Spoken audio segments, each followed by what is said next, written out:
Dashing through the snow on a one-horse open sleigh. Dashing through the fog on the Oregon coast. I love the treetops in the fog. It's so beautiful.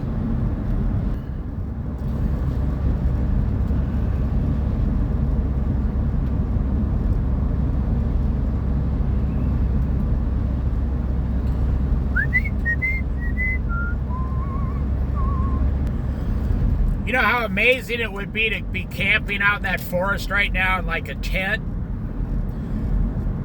And you got like a camp set up, and you're in the fog, and you got a little smoke campfire going, and you're making some breakfast, some bacon sizzling or something. And you can't even see, 50 foot in front of your face. That would be so amazing. Okay, we are still in chapter 20. We got about half of it left. We just did the parable of the workers and how the ones coming first were complaining that they weren't getting paid more, even though that's what they agreed to. Now we come down to verse 17, book of Matthew, chapter 20, verse 17. Jesus predicts his death a third time. Why is that important? 3 times? Well, I don't really have a good answer. God seems to like things like the number 1, the number 3, the number 6, and the number 7, and the number 12. That seems to be what God likes.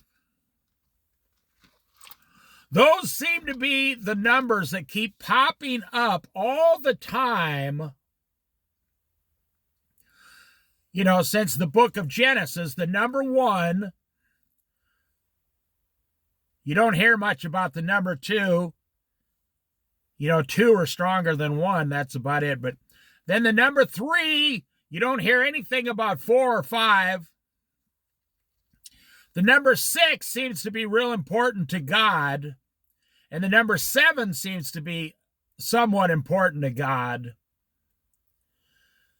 8, 9, 10, 11, and then 12 seems to be very important to God. I don't know why. That's never really been revealed to me, other than it's some kind of a mystery. They say, don't work through horoscopes. Now, I agree with that, but then in the Bible, it talks about the stars and the moons and the timetables and certain things, and there'll be signs from the skies. And some of the best prophets in the Bible talked about those things. Then it says, do not think about numerology. But then that's what God is all about. He's revealing all these things to us through numbers. Why is there 66 books in the Bible? 66. I'm telling you, I don't have a good answer. It's going to be something profound that when you see Jesus one day, you're like, oh, okay, that's what it was. You'll know everything. So that's about all I get out of Jesus predicts his death for a third time. Now, Jesus was going up to Jerusalem.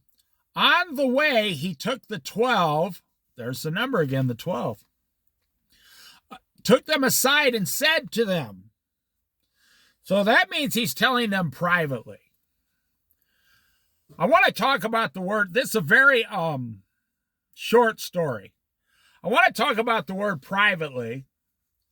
You know that God tells you things privately that he doesn't want to tell anyone else? That's right. And I'm not talking about worldwide prophecies or anything like that. Like, God is not revealing something to you that he's not revealing to most of his children if they're listening. Most people don't know what God's revealing to them because they don't listen. When I say God's revealing private things to you about your own life, And this is going to be profound for you, because when you start to make changes in your life, now, how do you make those changes? It's not because of what I'm telling you. It's because of the Word of God. If you're relying on Dave to tell you something, you're going to fail. I guarantee it. If you're relying on the Word of God to talk to you, I'm telling you, you're never, ever going to fail, not even one time. And I can prove that. Because even if you make a mistake and you don't realize you're not doing it on purpose, you make a mistake, because your heart is pure and you're trying to listen to the Word of God and do the best you can, God will make up for the rest, and He will turn your failure into a success later. I am not joking. If you go to work tomorrow and they say, and you didn't do anything wrong, and you've been reading the Bible and following God and praying and teaching your family about Jesus, you cannot get a man of God down for very long, because he has a big brother called Jesus Christ. Every man and woman of God has an overseer, a protector protecting them, called God the Father. That's right. You're messing with God's child. So if you go to work and you lose your job tomorrow on Thanksgiving,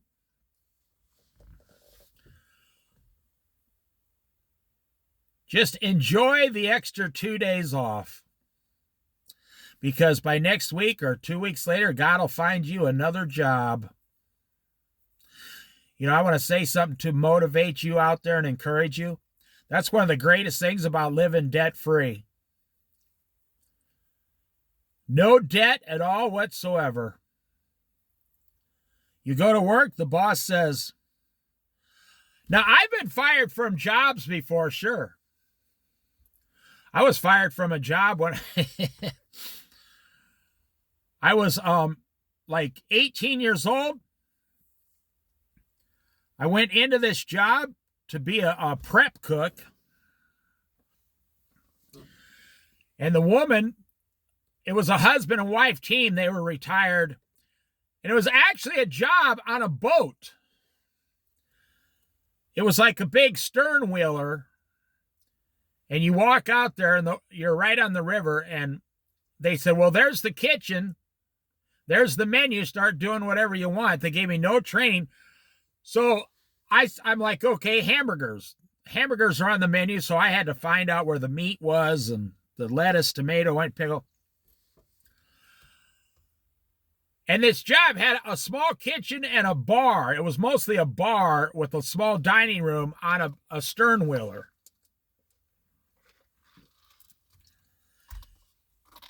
And I go in there. No, the lady, I cooked for 2 days. The lady says, now I was, like I said, 19 or something, and she was like 60. She said, oh, you're the best cook we've ever had here. It's amazing. Where'd you learn to cook so well at an early age, you know? And I said, my dad at home and my mother, and I come from a farm. She said, oh, you're a wonderful cook. You're so awesome. She said, I'm taking tomorrow off. Just keep doing what you're doing. My husband's going to be in and out. So the husband comes back. It's one of these guys that never had a cocktail out of his hand. His hand and a cocktail never separated. They were always together. He comes back to the kitchen. He goes, hey, make me a nice juicy burger. My wife's raving about your cooking.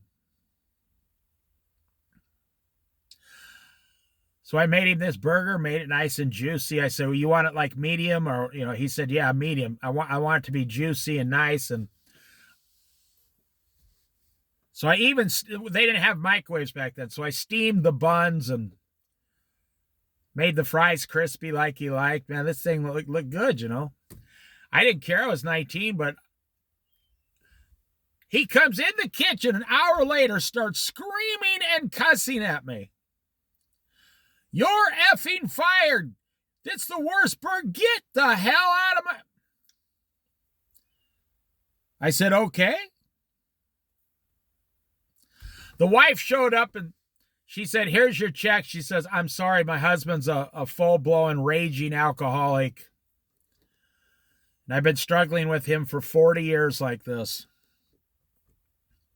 So being debt-free, and I lost my job,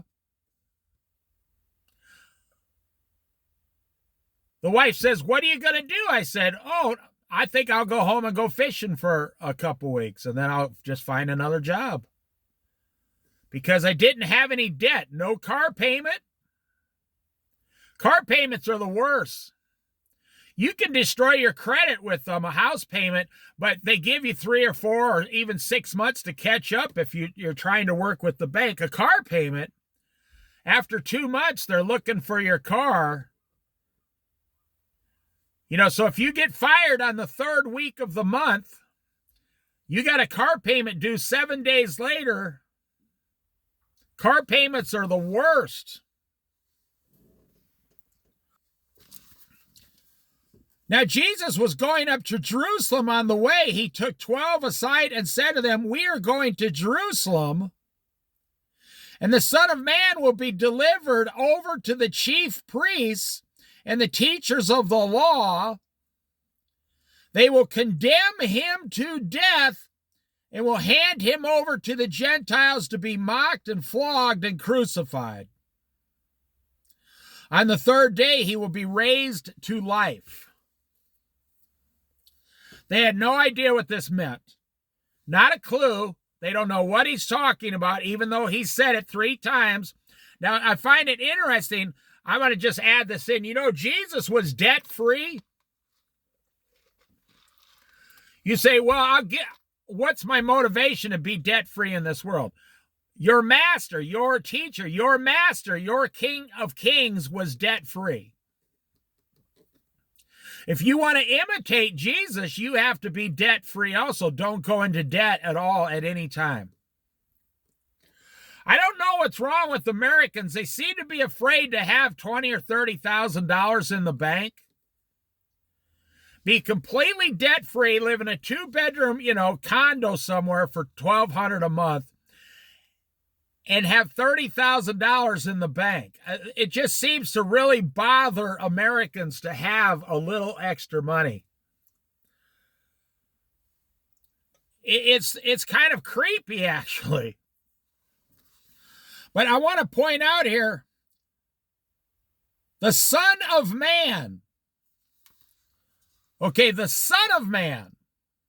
Now, we're in chapter 20 of 28 chapters in this Bible, so you can see this is really the first time that Jesus is separating himself from teaching to where he's going to go. He's now pushing towards going to Jerusalem to be crucified.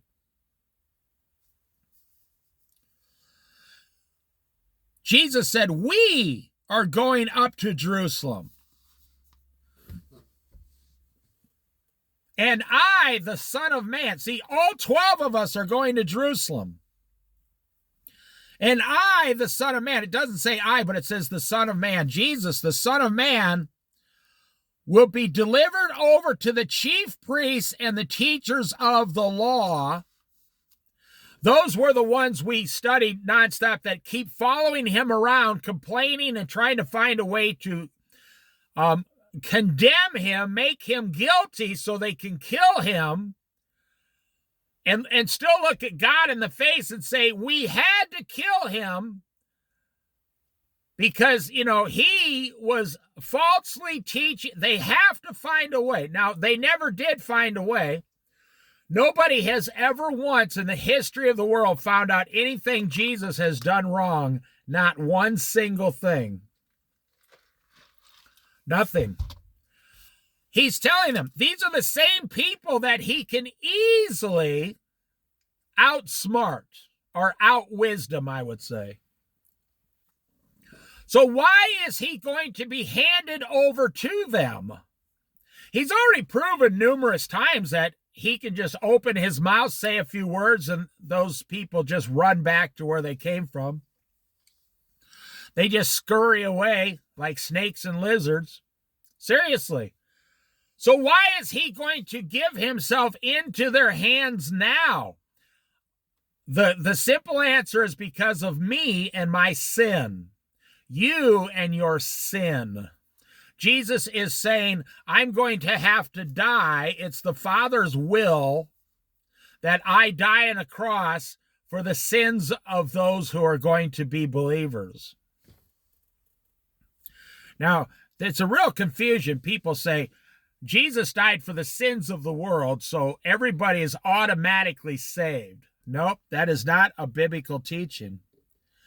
Jesus died for the sins of the world, but you must individually ask for salvation. So he's telling the 12 disciples, he pulled them. Now, Jesus was going up to Jerusalem. On the way, he took the 12 aside in private. That's when I said Jesus is telling you private things about yourself that he doesn't want you to tell anyone else. And they're things about you, your wife, your children, your family. They're things about your finances. The key word here is your finances. If Jesus is telling you become debt-free, I would not announce it to anyone. I would just quietly do it. Same thing, if you go on a diet, I wouldn't announce it to everyone at January 1st. January 1st, I'm going to start losing weight. Everybody starts laughing. Just quietly do it. It's much better to just quietly do it. And when you're done, so in March or April 1st, they'll go, have you been losing weight? And you say, yeah, I'm down 25 pounds now in 3 months. Or in the last 3 months, I lost 18 pounds. And they'll go, oh, wow. And they don't say anything, 5, 6 months later, they go, oh, you're still losing weight. Say, yeah, I lost another 35 pounds. I find I'm down 42 or 52 pounds in like 9 months or whatever. That's what I'm saying. Jesus is trying to tell you things privately that he's not telling anyone else. He's telling you as the husband, go out to your garage and start giving things away. Go downtown to where you have a storage unit that you're paying $100 a month for this storage unit. Get rid of all your stuff or sell it. Put the money in the bank. Downsize everything. If you can't fit everything you own in a 3-bedroom house, 2-car garage, and you still need a storage unit downtown for $100 a month, let me tell you, your life is out of control and you have way too much stuff. But you don't realize it because it's in storage somewhere. Your brain is trained. You train your mind to stop thinking about it. You think, oh man, it would take an entire weekend to go down and get all that stuff out of that storage unit. And it would take an entire 2 more weekends to try to figure out how to get it into our house somewhere. These are the things Jesus is talking to you privately. That's another thing I say. Don't involve other married couples into your marriage. Don't do it. How would they know how to run your marriage? Like your brother-in-law, your sister-in-law, or some of your wife's friends. At best, they can only gossip and say bad things about you. What do you think they're going to say? Oh, Bob and Susie have the most wonderful marriage. No, they don't talk like that. They say, I think Bob is mistreating Susie, and Susie needs to leave Bob. But that's not what Jesus is saying to you. Jesus is telling you private things, and if you continue reading the Word of God every day, and that's what I mean, he's telling the disciples here privately, you should keep a secret journal, a journal that only you read, or you and your wife. I tell my wife every single thing I've ever done. But I don't tell my friends or my brothers or even my own son or my grandchildren or the coworkers. I don't put an ad in the newspaper. No.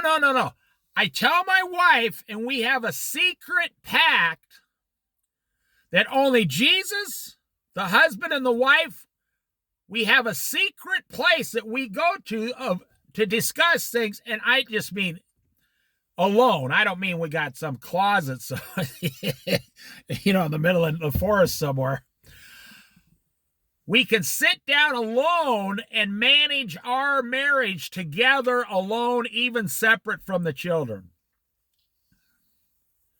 I don't want some 13-year-old making decisions for my marriage. My son, he used to say things to me, when, like normal kids do. And I said, oh, well, you know what? Your opinion doesn't count. And he'd look at me like, what? Listen, you're 13 years old. You're not equipped to tell me how to be married. Oh, yeah. And he'd laugh, One time my son called me and says, hey, can I get $500? I want to buy a brand new car. I said, yeah, you sure can. And I gave him a copy of the newspaper want ads for the jobs. I said, yeah, you can get $500. Go down and get yourself a job. And in 3 weeks, you'll have $500 for a car. He looked at me and said, you're seriously not going to give me $500? I just laughed. I said, you got that right. I'm not going to give someone $500 to buy a new car. Are you stupid or something, boy? That's what I'm saying. You and your wife have to have a private thing going on, just the two of you, like when you first started dating and you figure it out together with Jesus. Jesus took the 12 aside, see, so he was privately telling them, we are all going to Jerusalem, and I, the Son of Man, will be delivered over to the chief priests and the teachers of the law, the ones that have been chasing me around trying to falsely accuse me of everything. They will condemn him to death. That's funny. He never said they will condemn me to death. They never said they're going to condemn Jesus, to death. No, he said they will condemn, Jesus said in red letters, they will condemn him to death and will hand him over to the Gentiles to be mocked and flogged and crucified. Like Jesus was speaking of himself in the third person. Paul did that too. Paul, when he was speaking of himself, he said, I knew a man who once went to the third level of heaven. He told the story of how he went to heaven, but he said I just knew a man who went to the third level of heaven. And I notice Jesus is doing that right here. They will condemn him to death and hand him over to the Gentiles to be mocked and flogged and crucified. You see, Jesus is indicating here almost that he is God.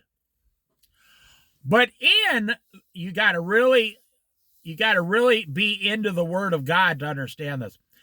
In a way, he's saying, look at this bird, this duck. Look at how beautiful that is. He's saying they're going to condemn him like he is God in the spirit, but man in flesh, and it's flesh, F-L-E-S-H.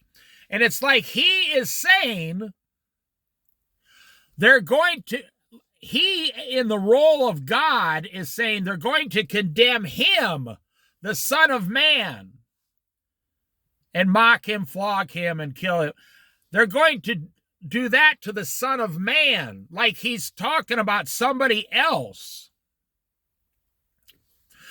And that's what I mean. He actually is, because Jesus is God in the flesh. Well, he's God in the spirit, and he's God in the flesh, and he's fully man in the flesh. He's also the King of Kings. He's also the Prince of Princes. You know, I mean, he's the Prince of, I don't mean the Prince of this world. He's the Prince in heaven. Whatever you can come up with, Jesus is the overseer of everything. I know it sounds stupid, but if Jesus was, in the redwoods, he'd be the biggest redwood tree in the whole forest. He'd be over all the other trees. So this is an indication he's allowing this to happen on purpose. He is allowing this to happen on purpose. There's not a mistake here. It's not something that's just going to happen. It's not something that, oh my gosh, these guys finally outsmarted me. Or, oh, the Gentiles, they finally found something I did wrong. No, none of those things. Look at those people fishing.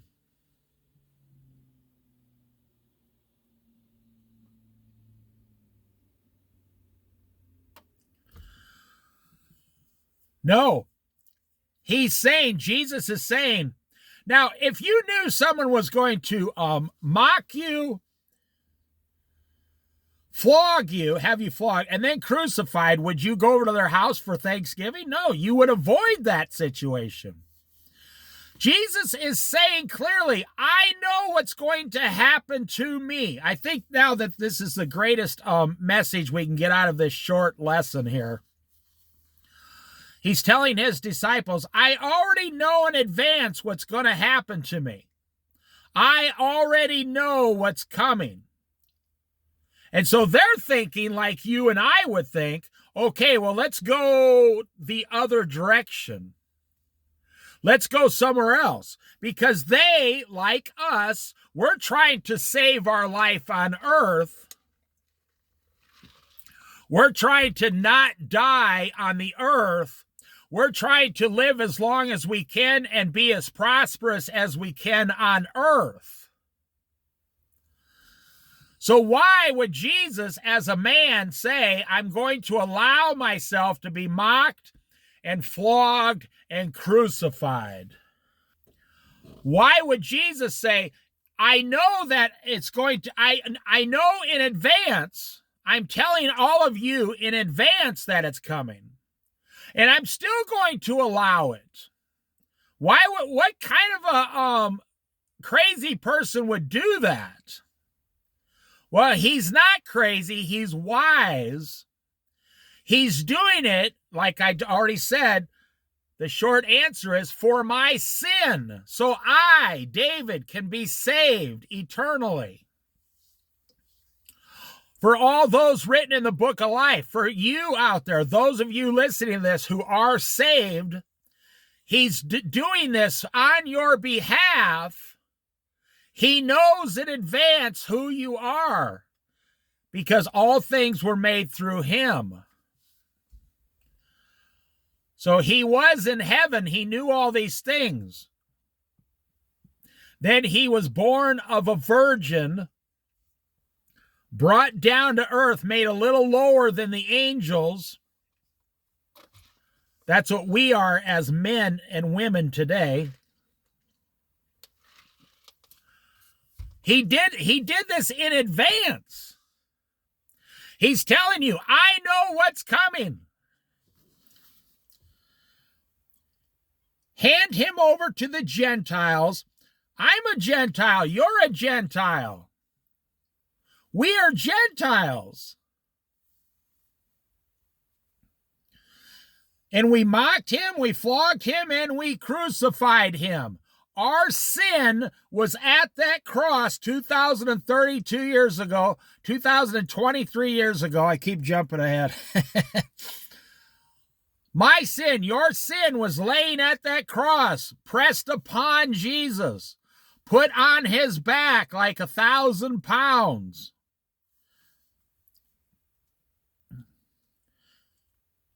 On the third day, he will be raised to life. It's only going to last 3 days. And he's going, now he went into the belly of the earth for 3 days, which is another mystery. But then he was raised for 3 days. On the third day, he was raised up to and seated at the right hand of the Father. It was only a 3-day. I think Jesus thinks of victory a lot of the time. I think he's always thinking of victory.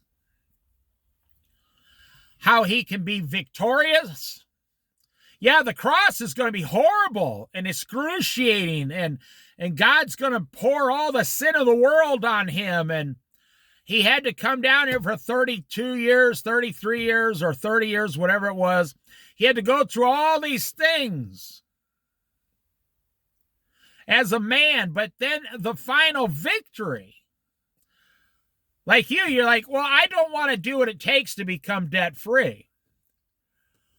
But is the final reward worth or far more valuable than all the work? If you knew where some rubies were, would you go out and dig them up even if it took you 3 days and then you got a handful of rubies? Well, that's what Jesus did. What if it took 33 years and then you got a handful of rubies? Well, that's what Jesus did. I was watching a guy on the internet yesterday, these gold panning guys, and I'm not sure what state this guy was in. He has like one of those, $2,000 metal detectors that detect the sound of gold too. And he just goes through the old gold claims from back in the 1800s because they missed, they missed 80% of the gold back then. And just by going over the surface of the ground, this guy finds like a quarter of an ounce of gold every time he goes out. So he goes out on like a Saturday and Sunday and he finds $400 in gold. Why is that? It's going to sound so stupid, it's ridiculous. Because he's the one doing it. People say, no, it can't be that simple. Well, the gold is on the ground sitting there, or 1 or 2 or 6 inches under the ground underneath some rock or something. So it's sitting there, right? It's already there. The gold is already guaranteed to be out there somewhere. He found a small vein of gold, and he got like $3,000 in like 2 weekends. He found the gold. It's out there. It's already out there. He was talking to like this 70-year-old guy who does this all the time. The guy said, it's just a matter of taking the metal detector and going over the surface of the ground and covering as much ground as you can, and then you find it. That's all it is.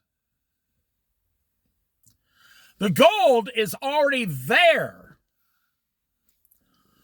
It's like on the Oregon coast, I found agates, A-G-A-T-E-S. So I know that the ocean spits out the agates every once in a while, and they're already just sitting on the ground after a storm.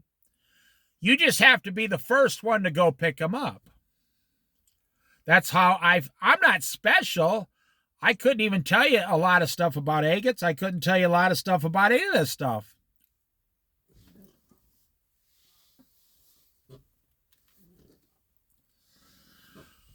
But I was just the first one there, like this guy with the gold.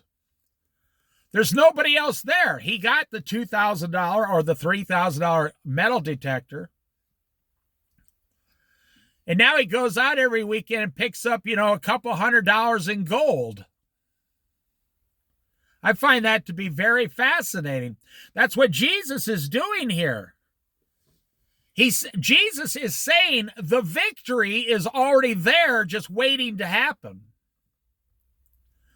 But you have to go through the pain and the work and the shoveling. And in this case, the crucifixion of the cross was what Jesus had to do to get to the victory. Have you ever thought about that? The Son of Man, Jesus Christ. Now, I'm saying this to his glory and his wisdom, his ultimate wisdom. Would you give up 3 days of your life? Because that's what it took for them to flog him, beat him, punch him, put a crown on his head, whip his back, bloody. The skin was falling off, nail him to a cross. Would you go through that for 3 days if then you would be seated in heaven at the right hand of the Father, and all authority and glory would be given to you for all eternity? Would you go through something for 3 days to have an eternity of glorification? Now, I know there's a lot more to it than that, but I'm just telling you straight up. A lot of people wouldn't do it. I'm not trying to make it sound less like it was something that wasn't hard. No, 3 days. And now he will be glorified for all eternity, and it will never stop. Think about that. Well, that's the same thing on earth. This guy out there getting the gold. The gold's already sitting there. It's just sitting there waiting. I think he was in Nevada or something like that. It's just sitting there. All he had to do was run his metal detector. All he had to go make like $2,500 to buy this metal detector. He probably paid $200 for a warranty, like a 3-year warranty or something. Then he had to get in a four-wheel drive pickup to get to where he was going. But the gold is just sitting there on the ground.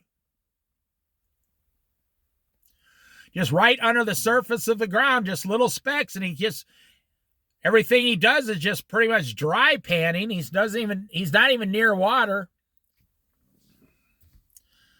It was funny, the old timer that was talking with him had an ounce of gold flakes in his front pocket, hidden inside of a some secret pocket in his pants. He had an ounce of gold in a little plastic tube. And they said, "You just carry that around?" He said, "Well, that's my emergency carry-around money."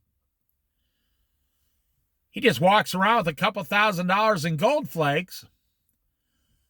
But the old timer didn't pay for them. He just went out and picked them up off the ground and then went home. That's what's happening to Jesus. He's saying, on your behalf, I'm going to suffer all these things on your behalf. Those written in the book of life, those who will use their free will to turn to me. And then I will be raised to life. But let me tell you this.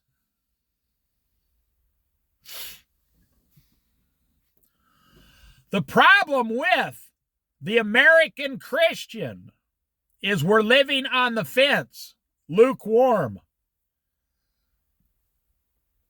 We're not doing what the required work to live like Jesus.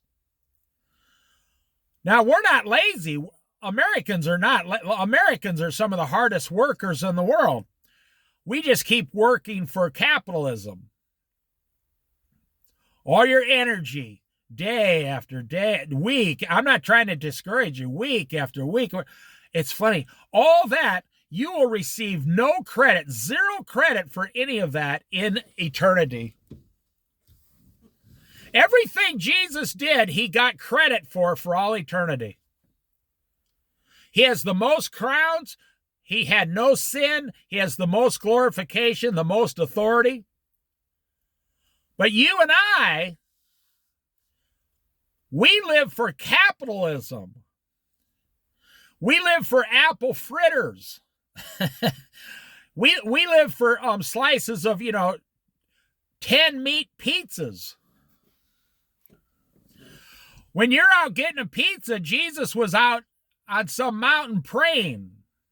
When you're buying an apple fritter, Jesus was walking down the road with his staff, healing people.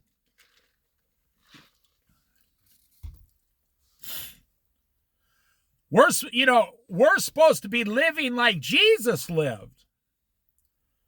Are you willing to do what it takes to get what Jesus received in heaven?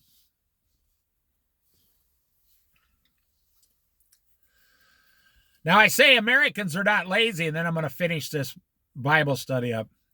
They're not lazy because you do work an average of 60 hours a week for capitalism. And then it will be over. I want to show you something here real quick if I can zoom in. I want to show you that forest. You see all those Canadian geese flying over that forest? It's barely coming in, but see how beautiful that is, all those geese flying right over that forest. That's to the glory of God, my friends. That's to the glory of God right there.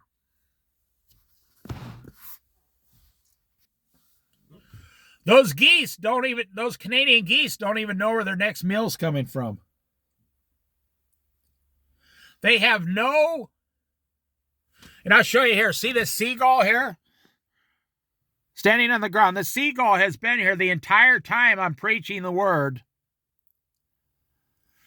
looking for me to open up my window and give him something for free. I have no food on me. I have a coffee. I'm not going to let you stick your dirty, filthy beak in my coffee. Nothing personal. No, the Canadian geese represent God's best. Flying over a forest, they don't even know where their next meal's coming from. They're living on faith. I shouldn't have said the word ass. I apologize. This lazy sluggard seagull is waiting for a free handout. This seagull is addicted to human bread, human provision. Look, the seagull is supposed to be in the river collecting things and working for his food. But what does he do? He stands next to someone's car for a free meal as long as it takes. That's the perfect representation. What if Jesus was like this seagull and he says, hey, I'll just let somebody else take care of that crucifixion, idea. Then every single person would go to hell for all eternity. So Jesus died on your behalf. But how do you really want to live as a Christian? I can't tell you how to do it. Only Jesus can. How do you really want... Look at those two ducks. Beautiful. How do you really want to live as a Christian? It's funny. You want to know what's going to force this seagull to go look for food? If the world stops providing this seagull with free donuts, free French fries, free bread, white bread, old stale bread, do you want to live? Look at these two guys going on this small boat. The whole front is solid wood. That's pretty cool. I think it is. No, it might be metal. Wasn't that a beautiful scene? Do you want to live like the Canadian geese? Or like the eagle or the hawk? Or do you want to live like this seagull, just waiting for the world to give you stale bread? You know, Jesus loves you more than that. Jesus wants to give you more than stale bread in this world. If you work 60 hours a week for Jesus, he would not give you stale bread. You say, well, I only work 40 hours a week. No, by the time you shower and shave and go to the bathroom and get your breakfast and your coffee, and you get to work and you come home and from work and you go to the grocery store to get your food, you come home, you work 60 hours a week supporting your job. You work 40 hours a week and get paid on the time clock. You work 20 hours a week in a supporting role of your job without any pay. In fact, that's when you take all your pay and start, I'm going to end, and you start giving it away to the world. I'm going to end with this. The other day, I was sitting in a parking lot the other night. It was literally like 11 o'clock at night on the coast. And I'm telling you this story because this is how Jesus wants his children, Christians, to live. He wants you to shine. Shine the light in this world. I'm sitting there. There's no one around. And it was so foggy, I could not see across the parking lot. And out of the fog comes this owl. O-W-L, an owl. Wow, it was so cool. And it came across the parking lot, just floating. It was up in some tree, and it floated down across the park, all the way across the parking lot, and then into the fog and disappeared where I couldn't see. This owl, it was like it had like a 4-foot wingspan. It was such a beautiful scene.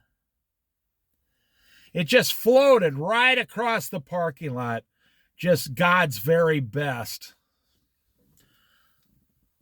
The only thing you're having trouble with in this world is how much do you serve the world and how much do you serve Jesus Christ?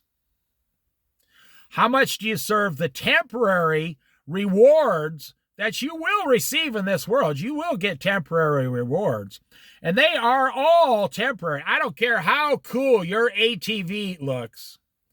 I don't care if you buy one of those brand new 49. Do you know they sell ATVs out here for $49,000 now? Big 4-seat, big high-up 4-wheel drive. You can buy 3 Volkswagen cars for that. And super, I mean, dune buggy Volkswagens.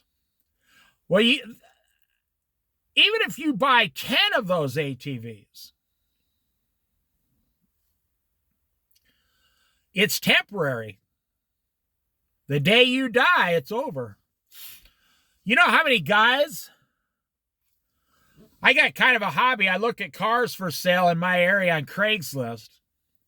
You know how many guys say, I bought this old like 55 Studebaker or whatever it is. This old 50s Ford, Chevy, Dodge, Plymouth, Chrysler. I got it 50% restored, and then I got a bad health report at the doctor, and I have to sell everything because I'm going to be dead within 1 or 2 years. That's when reality sets in. These guys, they retire, they're 60 years old, they're trying to restore and completely rebuild 3 classic cars and their property, and then they go to the doctor and he says, you're going to be dead in 2 years. And the guy, truth hits the guy.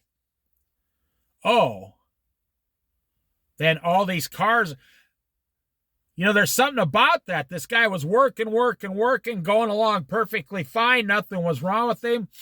And then he retires, becomes a slacker, and says, I'm so bored, I need a hobby to restore cars. And God the Father comes along and says, what are you doing? I was using you to glorify my name. Now you're going to restore classic cars. What's that got to do with heaven? He says, well, I'm going to call you home in 1 or 2 years, so you decide what you want to do with the rest of your time. That's when you really Get a hold of God like you've never before. And that's what I'm saying. That's the only problem Americans have, is deciding, do I want to read the Bible every day or watch TV? Do I want to eat vegetables or eat, crappy hamburger? Do I want to... Have you ever noticed lately the quality of meat? Beef, pork, chicken, and turkey and seafood, they've all gone down since the pandemic. Have you noticed that, or is it just me? Like, the hamburger you buy now is almost like rubber. After you cook it, it's like rubber. It's like dried rubber pellets. Hey, I'm pretty much a chef, quality trained chef, so I know what I'm talking about when it comes to food. I'm telling you the truth. It's like the chicken. You cook it, it's like rubber. It's like everything has become super ultra, ULTRA, ultra processed now, to where all the flavor and everything is completely gone. Now, I've said this in previous Bible studies, but I've given up 85, 90% of eating meat. One is because the price has doubled in the last 8 years. But the most important thing is the meat tastes horrible. The meat tastes bad. Like, if I go to make an enchilada at home, I don't buy cheese anymore either. Something weird has happened to the cheese in America. It's not like cheese like when I was a kid growing up near farms, and you'd have people that made their own cheese, and you went down and got the cheese, and there'd actually be oil coming out of the cheese. It was so good. And the cheese today is like, there's even white stuff on the top. Like, it's dry and bland. All right, I'm going to end this Bible study and we'll go on to the next one.